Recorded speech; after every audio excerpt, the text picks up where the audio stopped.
Hi everyone, this video is a follow-up video on my last two videos about how to turn right to further your practice of yoga and to essentially follow your system of navigating the Kalachakra to get to the middle. So one of the questions you might have is when you're turning on yourself, if you will, or turning right, I did it in the Namaskar or prayer position when I did those turns. When you're turning right, what do you do with your feet, right? How do you calculate the angles of your movement? So when you're in samadhi and you're in that state of concentration and awareness, right?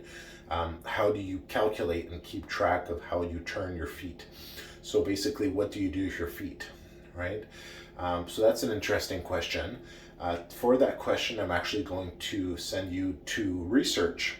And what I'm going to send you to research, if you decide to research this and follow these instructions, is actually Masonic foot movements.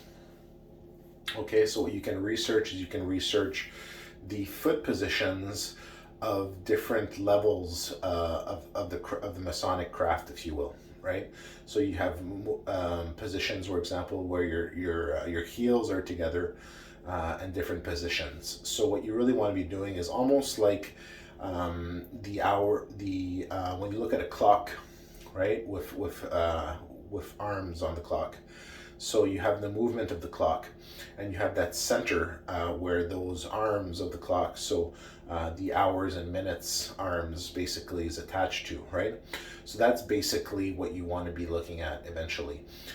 So what you want to do is when it gets to making that turn on yourself, what you do is you put your heels together, if you will, and you basically, like moving to the right or moving clockwise, right? You move that right foot angle to angle, and then you follow up with the movement of the left foot. So you have different Masonic foot positions, right? And you move to the right using that those foot positions, right? So I'll let you figure that out for yourself. It's going to take practice to master that, if you will. But that's what you want to be doing with your feet, essentially.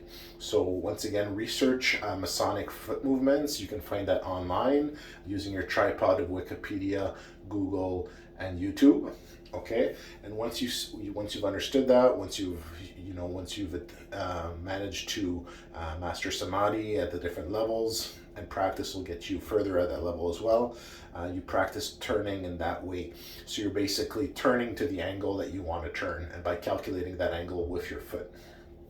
At that point, once again, like my last video describes, once you get to the angle you want to turn to, and you have to time your movement too, right? You have to time the timing as well. So you have to turn at the right time, and that's that practice that'll get you to that level where you'll know when to turn and also when to step out, right? So basically, what that is it's basically the physical representation in the physical world, if you will, of your movement within the Kalachakra, right? So when you identify that your space or your cube, if you will, right, within the Kalachakra is going to make a movement, you have to basically know when it's time to move. So when it's time to enter into one of the pathways where you can move on, and basically you have to know once you enter that pathway, you know, how long do you stay on that pathway, move forward, and when do you go back to a stable position, when do you take a different pathway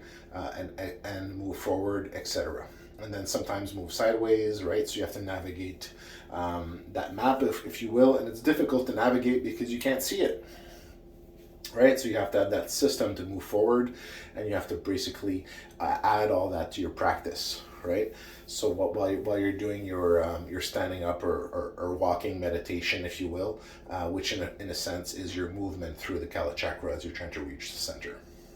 Okay, so once again, for the foot movements, research Masonic foot movements. Okay, you'll see different foot movements, and just visualizing a document on Google that'll show you those different movements should help you out, kind of figure out how to do that. I mean, if we were having in-person classes, I'd get more into detail and show you in person. But for now, this should suffice and point you in the right direction. Thanks for listening.